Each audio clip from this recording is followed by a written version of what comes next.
بسم اللہ الرحمن الرحیم۔ السلام علیکم۔ اس جنگ سے برسوں پہلے میں رات کو اپنے آپ یا غیب کی قوت کے زیر اثر اس گہرائی میں پہنچ گیا اور ایک جگہ میرے قدم رک گئے۔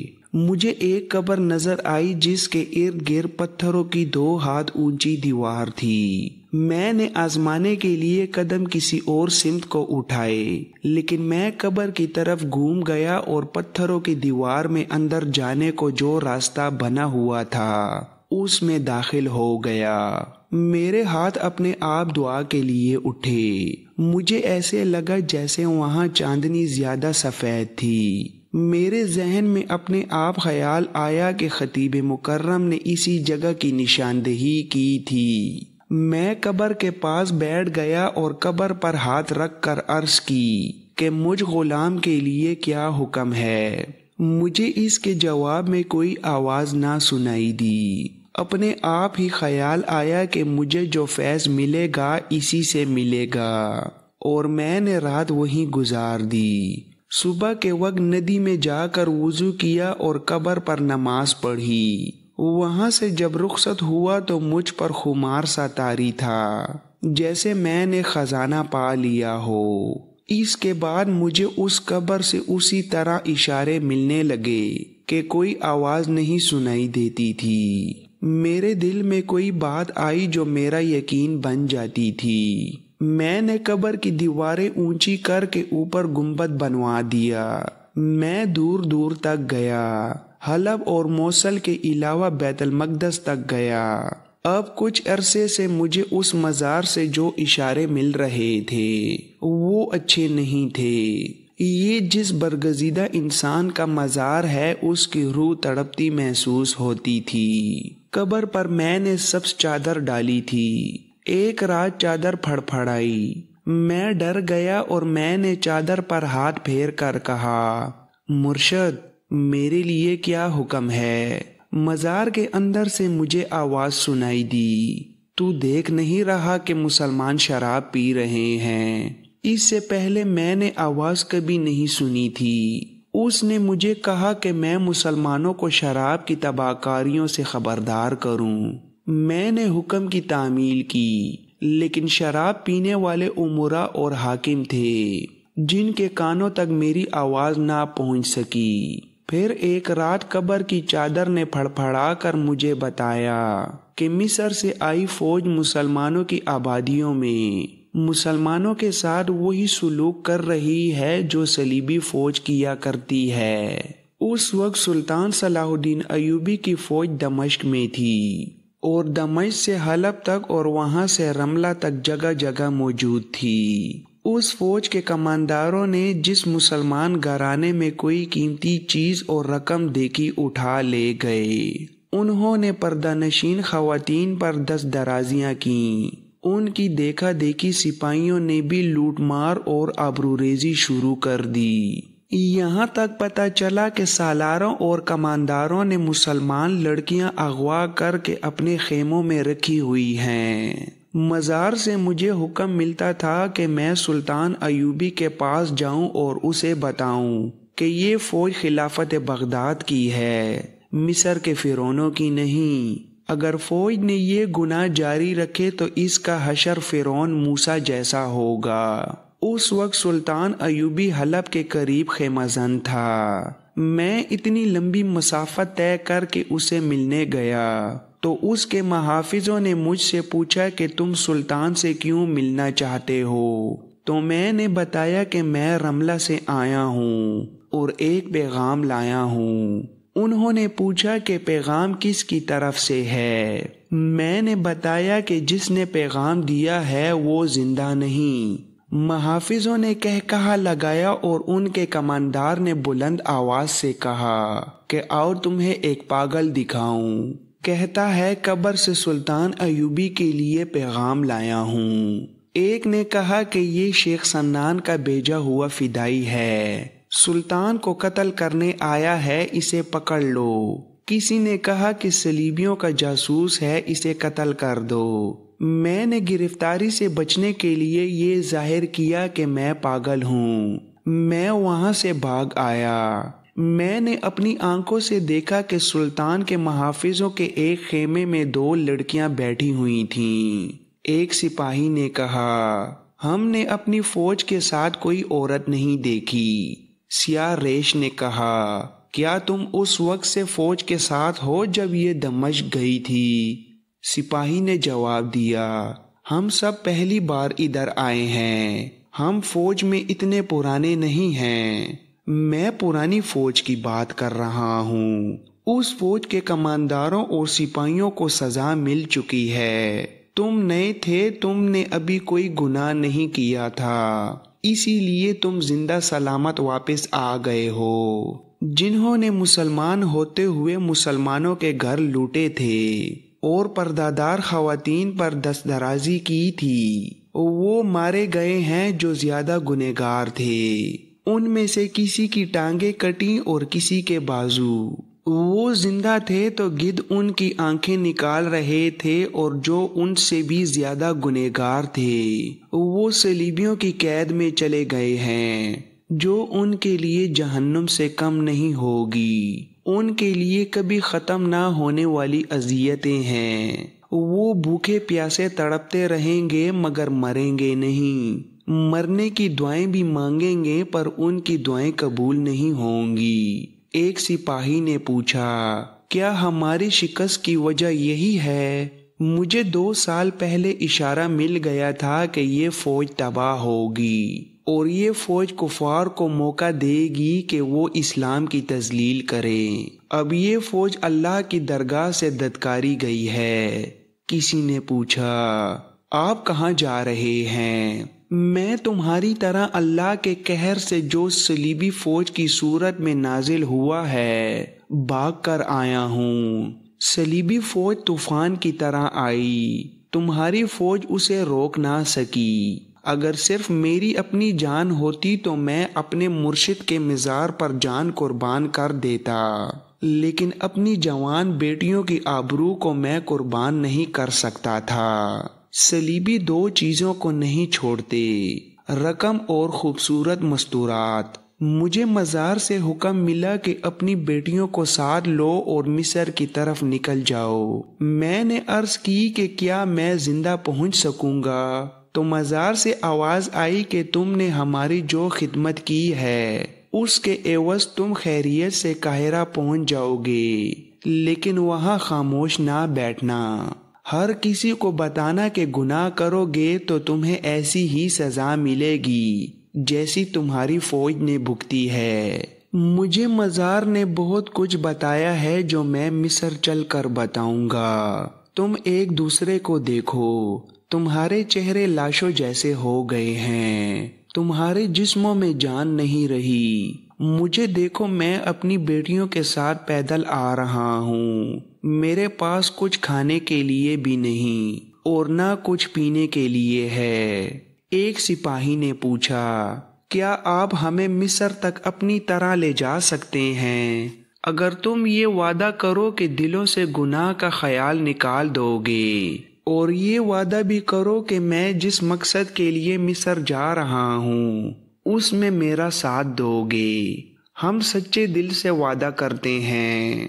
بہت سی آوازیں سنائی دیں، ہمیں اپنا مقصد بتائیں، ہم جب تک زندہ ہیں آپ کا ساتھ دیں گے۔ میں صرف اپنی اور اپنی بیٹیوں کی عزت بچانے کے لیے رملہ سے نہیں بھاگا۔ مجھے مزار نے حکم دیا ہے کہ مصر جا کر لوگوں کو بتاؤں کہ تم فرعونوں کی سرزمین کی پیداوار ہو، اس مٹی میں گناہوں کی تاثیر ہے۔ حضرت یوسف علیہ السلام مصر میں نیلام ہوئے تھے، حضرت موسیٰ علیہ السلام کی بے ادبی مصر میں ہوئی تھی، مصر میں پیغمبروں کے قبیلے فرعونوں کے ہاتھوں قتل ہوئے تھے۔ اے مصر والو، اس مٹی کی تاثیر سے اور اس کی فضا کے اثر سے بچو اور اللہ کی رسی کو مضبوطی سے پکڑو، تمہاری تباہی اور سزا شروع ہو چکی ہے۔ میں یہ پیغام مصر والوں کے لیے لے جا رہا ہوں، تم اگر یہ پیغام سارے ملک میں پھیلانے میں میری مدد کرو گے تو تمہاری دنیا بھی بہشت بنی رہے گی اور آخرت میں بھی تمہارے لیے بہشت کے دروازے کھول دیے جائیں گے۔ سورج غروب ہونے میں ابھی بہت دیر باقی تھی۔ رملہ کی طرف سے آنے والے 2-3 سپاہی قریب سے گزرے۔ سیاہ ریش نے کہا کہ انہیں روک لو، یہ رات تک زندہ نہیں رہیں گے۔ انہیں روک لیا گیا۔ وہ سسکیوں کی طرح پانی مانگ رہے تھے۔ سیاہ ریش نے انہیں کہا، پانی رات کو ملے گا، اس وقت تک اس اللہ کو یاد کرو جس نے تمہیں رملہ سے زندہ نکالا اور نئی زندگی دی ہے۔ کچھ دیر بعد 2 آدمی گھوڑوں پر سوار ادھر سے گزرے۔ وہ فوجی نہیں تھے۔ انہوں نے اس قافلے کو دیکھا، پھر سیاہ ریش کو دیکھا۔ انہوں نے گھوڑے روک لیے، کود کر اترے اور گھوڑوں کو وہیں چھوڑ کر دوڑے آئے۔ دونوں نے سیاہ ریش کے سامنے سجدہ کیا، پھر اس کے ہاتھ چومے اور پوچھا، یا مرشد آپ کہاں؟ اس کا جواب سن کر ان دونوں نے سپاہیوں کو بتایا کہ وہ کتنے خوش نصیب ہیں کہ اللہ کی بھیجی ہوئی بزرگ و برتر شخصیت کا ساتھ انہیں میسر آیا ہے۔ انہوں نے یہ بھی بتایا کہ سیاہ ریش نے 1 سال پہلے بتا دیا تھا کہ مصر کی گنہگار فوج اس مزار کے علاقے میں آ گئی تو تباہ ہو جائے گی۔ سیاہ ریش نے سب سے کہا، ادھر ادھر دیکھو، جہاں کہیں کوئی بھولا بھٹکا مصر کی طرف جاتا نظر آئے اسے یہاں لے آؤ۔ رات کو یہاں کوئی بھوکا اور پیاسا نہیں رہے گا۔ گزرنے کا یہی ایک راستہ تھا، باقی تمام علاقہ ٹیلوں کا تھا اور یہ وسیع علاقہ تھا، اس کے اندر جانا بیکار تھا۔ باہر سے ہی پتہ چل رہا تھا کہ یہاں پانی کا نام و نشان نہیں، سب کو موت نظر آ رہی تھی۔ مصر کی سرحد ابھی بہت دور تھی، یہ لوگ سہارے ڈھونڈ رہے تھے۔ وہ سیاہ ریش کے آگے پیچھے جا رہے تھے۔ اس کی ہر ایک بات ان کے دلوں میں بیٹھ گئی تھی، مگر پیاس کی شدت سے 2-3 سپاہی غشی کی حالت میں چلے گئے تھے۔ سیاہ ریش انہیں تسلیاں دے رہا تھا۔ سورج غروب ہو گیا اور رات تاریک ہو گئی۔ بہت دیر بعد جب صحرا خاموش تھا، ٹیلوں کے اندر سے ایک پرندے کی آواز سنائی دی اور سب چونک اٹھے۔ ایسے جہنم میں جہاں پانی کا تصور بھی نہیں تھا اور موت سر پر منڈلا رہی تھی، وہاں پرندے کی آواز غیر قدرتی تھی۔ یہ پرندہ ہو ہی نہیں سکتا تھا۔ سب کی سانسیں رک گئیں۔ یہ کوئی بدرو ہو سکتی تھی۔ اللہ تیرا شکر، سیاہ ریش نے سکون کی آہ لے کر کہا، میری دعا قبول ہو گئی ہے۔ اس نے اپنے سامنے بیٹھے ہوئے 2 سپاہیوں سے کہا، تم دونوں اس طرف جاؤ، 40 قدم گنو، وہاں سے دائیں کو مڑ جاؤ، 40 قدم گنو، وہاں سے بائیں کو مڑ جاؤ۔ آگے کہیں آگ جلتی نظر آئے گی، اس کی روشنی میں تمہیں پانی نظر آئے گا، شاید کھانے کے لیے بھی کچھ ہو، جو کچھ وہاں پڑا ہو اٹھا لانا۔ یہ آواز پرندے کی نہیں، غیب کا اشارہ ہے۔ ایک سپاہی نے خوفزدہ لہجے میں کہا، میں نہیں جاؤں گا، میں جنات کی جگہ نہیں جاؤں گا۔ وہ 2 آدمی اٹھ کھڑے ہوئے جو بعد میں گھوڑوں پر سوار آئے تھے اور سیاہ ریش کے آگے سجدہ کیا تھا۔ ایک نے سپاہیوں سے کہا، مت ڈرو، جنات تمہیں کوئی نقصان نہیں پہنچائیں گے۔ انہیں حکم ملا ہوا ہے کہ یہ بزرگ جہاں جائیں انہیں کھانا اور پانی پہنچتا رہے گا۔ ہم ان معجزوں سے واقف ہیں۔ 2-3 آدمی ہمارے ساتھ چلو۔ وہ 2-3 سپاہیوں کو ساتھ لے کر چل پڑے۔ سیاہ ریش کے کہنے کے مطابق انہوں نے قدم گنے اور مڑے۔ 2 ٹیلوں کے درمیان سے گزرے تو انہیں ایک جگہ آگ جلتی نظر آئی۔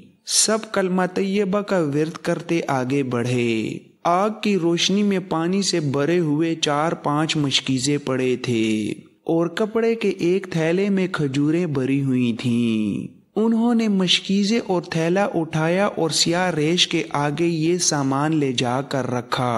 اس نے سب میں تھوڑی تھوڑی کھجوریں تقسیم کیں اور 2 مشکیزیں ان کے حوالے کر کے کہا کہ ضرورت سے زیادہ پانی نہ پئیں، پانی بچانے کی کوشش کریں۔ اس کے بعد کسی شک کی گنجائش نہ رہی کہ سیاہ ریش کوئی عام قسم کا درویش نہیں، اللہ کے مصاحبوں میں سے ہے۔ اس نے سب کو تیمم کرایا اور باجماعت نماز پڑھائی، پھر سب سو گئے۔ ابھی سحر تاریک تھی جب اس نے سب کو جگا دیا اور قافلہ مصر کو روانہ ہو گیا۔ سیاہ ریش کو ایک اونٹ پر اور اس کی بیٹیوں کو دوسرے اونٹ پر سوار کرا دیا گیا تھا۔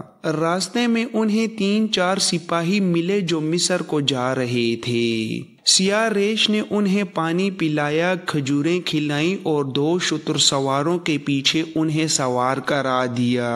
اس قافلے سے دائیں طرف دور ایک اور قافلہ جا رہا تھا۔ کسی نے کہا کہ انہیں بھی ساتھ ملا لیا جائے۔ سیاہ ریش نے کہا کہ وہ ہماری طرح بھاگے ہوئے لوگ معلوم نہیں ہوتے، ان کا اور ہمارا کوئی ساتھ نہیں۔ بہت دنوں بعد سپاہیوں کا یہ قافلہ سیاہ ریش کی قیادت میں مصر کی سرحد میں داخل ہوا۔ وہ 2 آدمی جنہوں نے سیاہ ریش کے آگے سجدہ کیا تھا، راستے میں سپاہیوں کو سیاہ ریش کے معجزے سناتے گئے تھے۔ انہوں نے سپاہیوں سے کہا تھا کہ اسے جو کوئی اپنے گاؤں میں رکھ لے گا اسے رزق کی کوئی کمی نہیں ہوگی اور اللہ اس پر ہمیشہ مہربان رہے گا۔ ایک ہی گاؤں کے 3-4 سپاہی اسے وہاں رکھنے کے لیے تیار ہو گئے۔ سیاہ ریش سے کہا گیا کہ وہ ان کے گاؤں چلے۔ اس نے کچھ باتیں پوچھی اور ان کے گاؤں جانے پر آمادہ ہو گیا۔ یہ ایک بڑا گاؤں تھا جو قاہرہ سے دور نہیں تھا۔ قافلہ جب اس گاؤں میں داخل ہوا تو سپاہیوں کو دیکھ کر گاؤں کے لوگ ان کے گرد جمع ہو گئے۔ ان کے جانوروں کے آگے چارہ ڈالا، قافلے والوں کو کھانا اور پانی دیا اور ان سے محاذ کی باتیں سننے بیٹھ گئے۔ انہیں سیاہ ریش کے متعلق بتایا گیا کہ خدا کے مصاحبوں میں سے ہے اور اسے خدا جنات کے ہاتھوں رزق پہنچاتا ہے۔ لوگوں کو اس کی مختصر سی داستان حیات بھی سنائی گئی۔ سیاہ ریش نے کہا، محاذ کا راز مجھ سے پوچھو۔ یہ سپاہی ہیں، یہ صرف لڑتے ہیں، انہیں کچھ علم نہیں ہوتا کہ انہیں لڑانے والوں کی نیت کیا ہے۔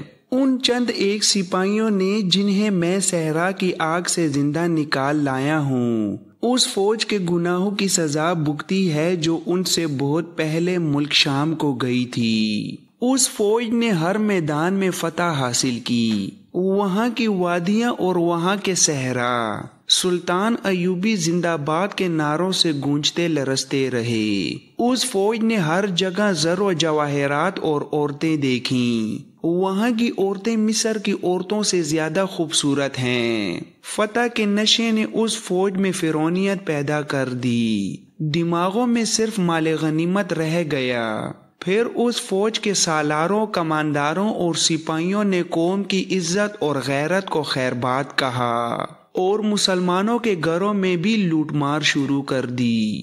جہاں کوئی خوبصورت عورت اور جوان لڑکی نظر آئی اسے بے آبرو اور اغوا کیا۔ یہ سب مسلمان مستورات تھیں، انہیں خیموں میں رکھا گیا۔ کسی نے قہر آلود آواز میں کہا، کیا سلطان صلاح الدین ایوبی اندھا تھا؟ وہ دیکھ نہیں سکتا تھا کہ اس کی سپاہ کیا کر رہی ہے؟ خدا جب سزا دینے کا فیصلہ کر لیتا ہے تو اماموں، عالموں اور حکمرانوں کی عقل پر بھی پردہ ڈال دیتا ہے۔ سلطان صلاح الدین ایوبی خود فتح کے نشے سے بدمست ہو گیا تھا۔ وہ شاید خدا کے وجود کو اور اس کی لاٹھی کو بھول گیا تھا۔ اس کے گرد اس کے محافظوں اور عیاش سالاروں نے ایسا گھیرا ڈال رکھا تھا کہ کسی مظلوم کی فریاد اس تک پہنچ ہی نہیں سکتی تھی۔ جو بادشاہ فریادیوں کے لیے انصاف کے دروازے اور اپنے کان بند کر لیتا ہے وہ اللہ کی بخشش سے محروم ہو جاتا ہے۔ مجھے 2 سال پہلے اشارے مل رہے تھے کہ یہ فوج اعمال بد سے باز نہ آئی تو تباہ ہوگی۔ مجھے راتوں کو غیب کی آوازیں سنائی دیتی رہیں، مگر جن کے لیے آوازیں آتی تھیں ان کے کان بند تھے۔ پھر خدا نے یوں کیا کہ ان کی آنکھوں پر پٹیاں باندھ دیں، اور سلطان صلاح الدین ایوبی جو میدان جنگ کا بادشاہ ہے اور جسے صلیب کے کفار میدان جنگ کا دیوتا کہتے ہیں، عقل کا ایسا اندھا ہوا کہ ساری چالیں بھول گیا۔ اس کی چال دشمن چل گیا اور اسے ایسی شکست ہوئی کہ تن تنہا مصر پہنچا۔ ایک جوشیلے دیہاتی نے کہا، ہم صلیبیوں سے شکست کا انتقام لیں گے، ہم اپنے بیٹوں کو قربان کر دیں گے۔ سیاہ ریش نے کہا، فتح اور شکست خدا کے اختیار میں ہے، اس کی ذات نے حکم شکست دیا ہو تو بندوں کا جوش سرد پڑ جاتا ہے۔ میں بھی اسی لیے یہاں آیا ہوں کہ مصر کے بچے بچے کو شکست کا انتقام لینے کے لیے تیار کروں، لیکن سزا کا وقت ابھی ختم نہیں ہوگا۔ تم اگر اپنے بیٹوں کو فوراً فوج میں بھرتی کرا کے محاذ پر بھیج دو گے تو وہ مریں گے اور شکست کھائیں گے۔ ہر عمل کے لیے ایک وقت مقرر ہے، وہ وقت ابھی دور ہے جب شکست کو فتح میں بدل دو گے۔ سب سے پہلے خدا کو یاد کرو، اس سے اپنے ان بیٹوں کے گناہوں کی بخشش مانگو جنہیں تم نے ملک شام بھیجا تھا۔